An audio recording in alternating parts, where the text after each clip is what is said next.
بسم اللہ الرحمن الرحیم۔ حضرت سیدنا علی رضی اللہ تعالیٰ عنہ کا ایک قبر پر گزر۔ حضرت سیدنا کمیل رضی اللہ تعالیٰ عنہ ایک شخص ہیں، کہتے ہیں کہ میں حضرت سیدنا علی کرم اللہ وجہہ کے ساتھ ایک مرتبہ جا رہا تھا۔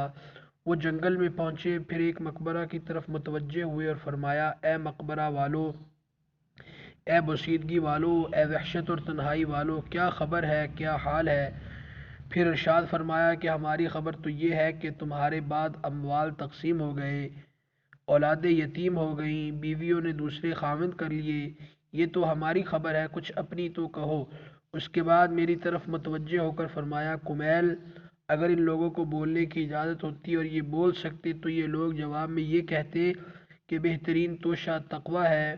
یہ فرمایا اور پھر رونے لگے اور فرمایا، اے کمیل، قبر عمل کا صندوق ہے اور موت کے وقت بات معلوم ہو جاتی ہے۔ فائدہ میں شیخ الحدیث رحمۃ اللہ علیہ لکھتے ہیں، یعنی آدمی جو کچھ اچھا یا برا کام کرتا ہے وہ اس کی قبر میں محفوظ رہتا ہے، جیسا کہ صندوق میں۔ متعدد احادیث میں یہ مضمون وارد ہوا ہے کہ نیک اعمال اچھے آدمی کی صورت میں ہوتے ہیں جو میت کے جی بہلانے اور انس پیدا کرنے کے لیے رہتا ہے اور اس کی دلداری کرتا ہے، اور برے اعمال بری صورت میں بدبودار بن کر آتے ہیں اور بھی اذیت کا سبب ہوتا ہے ایک حدیث میں وارد ہے کہ آدمی کے ساتھ تین چیزیں قبر تک جاتی ہیں: اس کا مال، جیسا کہ عرب میں دستور تھا، اس کے رشتہ دار اور اعمال۔ دو چیزیں، مال اور رشتہ دار، دفن کر کے واپس آ جاتے ہیں، عمل اس کے ساتھ رہ جاتا ہے۔ حضور اقدس صلی اللہ علیہ وسلم نے ایک مرتبہ صحابہ کرام رضی اللہ تعالیٰ عنہ مجمعین سے ارشاد فرمایا کہ تمہیں معلوم ہے کہ تمہاری مثال اور تمہارے اہل و عیال اور مال و اعمال کی مثال کیا ہے؟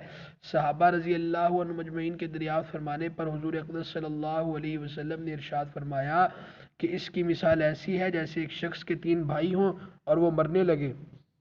اس وقت ایک بھائی کو وہ بلائے اور پوچھے کہ بھائی، تجھے میرا حال معلوم ہے کہ مجھ پر کیا گزر رہی ہے، اس وقت تو میری کیا مدد کرے گا؟ وہ جواب دیتا ہے کہ تیری تیمارداری کروں گا، علاج کروں گا، ہر قسم کی خدمت کروں گا، اور جب تم مر جائے گا تو نہلاؤں گا، کفن پہناؤں گا اور کندھے پر اٹھا کر لے جاؤں گا، اور دفن کے بعد تیرا ذکر خیر کروں گا۔ حضور اقدس صلی اللہ علیہ وسلم نے فرمایا، یہ بھائی تو اہل و عیال ہے۔ پھر وہ دوسرے بھائی سے یہی سوال کرتا ہے، وہ کہتا ہے کہ میرا تیرا واسطہ زندگی کا ہے، جب تم مر جاوے گا تو میں دوسری جگہ چلا جاؤں گا، یہ بھائی مال ہے۔ پھر وہ تیسرے بھائی کو بلا کر پوچھتا ہے، وہ کہتا ہے کہ میں قبر میں تیرا ساتھی ہوں، وحشت کی جگہ تیرا دل بہلانے والا ہوں، جب تیرا حساب کتاب ہونے لگے تو نیکیوں کے پلڑے میں بیٹھ کر اس کو جھکاؤں گا، یہ بھائی عمل ہے۔ حضور اقدس صلی اللہ علیہ وسلم نے ارشاد فرمایا، اب بتلاؤ کون سا بھائی کارآمد ہوا؟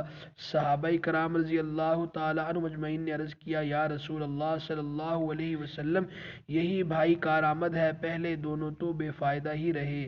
اللہ تعالیٰ ہم سب کو نیک اعمال کرنے کی توفیق عطا فرمائے اور زیادہ سے زیادہ آخرت کے لیے نیک اعمال کا توشہ جمع کرنے کی توفیق عطا فرمائے، آمین۔